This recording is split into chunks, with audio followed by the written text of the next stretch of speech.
I realised that any sudden movement would have been a mistake. Una clearly sensed this too.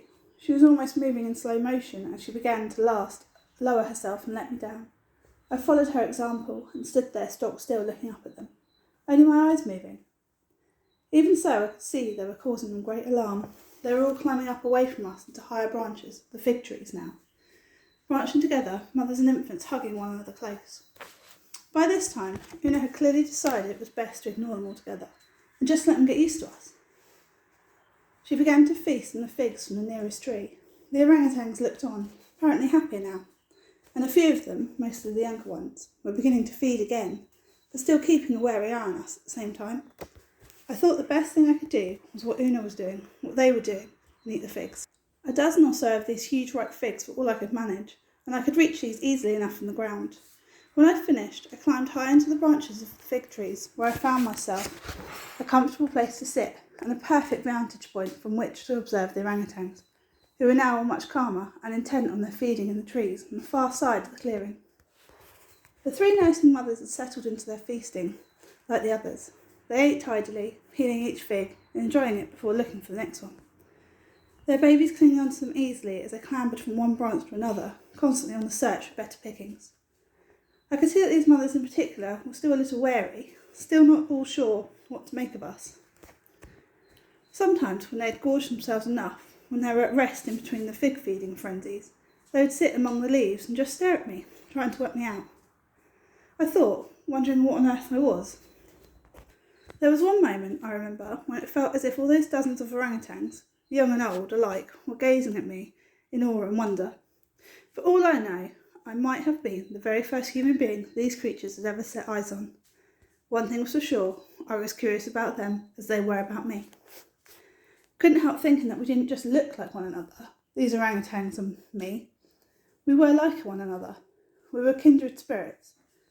The older orangutans, the mothers with their babies, seemed content to look on from afar. It was the young ones who made the first move. They came swinging their way slowly towards me around the clearing, pausing every now and again to feed and to play as they came. When they moved from the tree, they had a curious way of doing it. They didn't swing through the trees as gibbons did. They weren't like the loose limbs like them. They didn't look like natural-born swingers. Their technique seemed slower and more considered, more curious.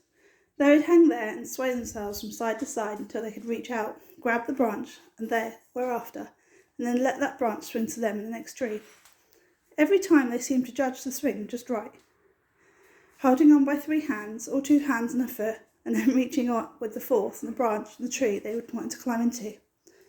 But as soon as it became worrying clear to me that the last of the 3 of the young adults weren't going to be content until they got a closer look at me, they were coming to check me out. Encouraged by their example, all the other orangutans began to swing towards me through the branches. I noticed then that one of the mothers, and the darkest and largest of them, had the teeniest of infants clinging to her. She seemed to be leading a whole group of adults, with most babies hanging on to them. Everywhere I looked, they were making their way towards me through the fig trees. I found I was being approached by orangutans from all sides now. It was unnerving, but at no time as I came near it did I feel really frightened. This wasn't an attack, I was sure of it, or nearly sure, anyway. It was an investigation, but there were lots of them, and their eyes were on me. I did look around to see where Una was, just for reassurance, but she had disappeared from sight. I knew roughly where she was, though. I heard browsing in among the fig trees, snorting and blowing and groaning from somewhere deep in the thicket. Once or twice I could make out exactly where she was, because I could see the branches shaking. I could hear them splitting and cracking as she dragged them down and broke them off. Like me, she had clearly decided there was no threat, that she could feed here in peace, and not be bothered, but it did mean that I was now left entirely alone with the orangutans. They might have looked peaceful, though, these orangutans, but all the same, I was beginning to wish that Una hadn't gone off and left me. I watched them moving in even closer, until they were settled all around me, among the branches. I found myself completely surrounded. There was only one thing for it. I kept still, sat back at the crook of the tree, crossed my legs, folded my arms, and tried to look as relaxed as I could. Now they were this close, I noticed that they seemed to be wanting to avoid any real eye contact. They would dart looks at me and look away. So, as I understood it, glancing was acceptable to them, but not staring. I thought it was best to do the same. After a while, the youngsters began to show off. each doing his best to outshine the other, or so it seemed to me.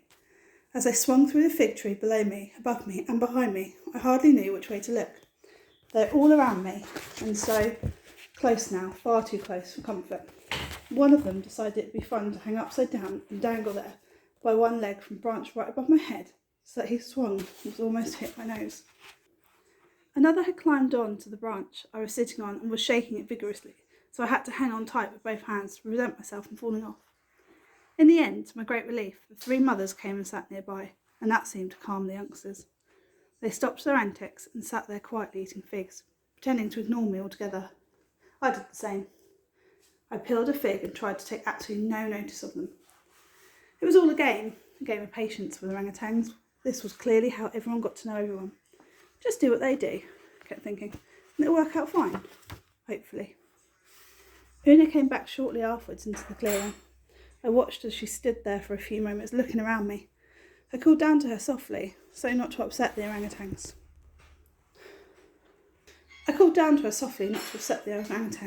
She didn't seem at least surprised to find me sitting up there in the fig tree, surrounded by an entire family of orangutans. I threw her down a fig I'd been peeling. She snuffled it up off the ground, before meandering all away through the trees and down towards the stream. I really hadn't been all that thirsty until I saw where she was off to. Suddenly, I was longing for a drink. I was about to climb down and follow her when I saw that one of the infant orangutans had detached herself from her mother and was swinging herself slowly along the branch towards me. It was the smallest of them, and I presume the youngest too. She came and sat down so close to me that I could have reached out and touched her, but I sensed maybe this wasn't the right moment for me to move. I didn't want to do anything to scare her. I thought I'd just sit there, just be still and patient, and give my new friend the opportunity to introduce herself in her own time. Her mother, this was the darkest of the mothers, the one who seemed to me like the leader to carry the most authority, was watching everything more than a little warily as the young orangutan reached up, grasped the branch above my head, swung herself up and dangled there beside me one-handed. I looked into her eyes and smiled at her. I found myself laughing then. I couldn't stop myself. I was hoping it wouldn't frighten her off.